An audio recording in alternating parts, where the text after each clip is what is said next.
Quando non riusciamo a mettere d'accordo ciò che vogliamo con ciò che noi dobbiamo, i nostri denti è come se non trovassero pace, cominciano a scivolare tra loro, cancellando con appunto il bruxismo, con l'abrasione meccanica, le cuspidi e diventando un bite fisiologico, nel senso cancellano via le cuspidi, cancellano l'informazione che danno al cervello ogni volta che noi chiudiamo la bocca e trovano una sorta di equilibrio.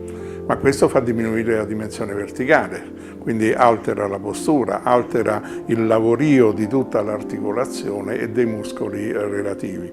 Quindi non può essere lasciato in questo modo, deve essere in qualche modo risolto. In che modo risolverlo? Innanzitutto ritrovando un equilibrio anche con noi stessi, e l'altro è trovando un equilibrio grazie a un bite che ci fa ritrovare la posizione stessa di lavoro corretto, fisiologico, isometrico e isodinamico della bocca, dell'articolazione.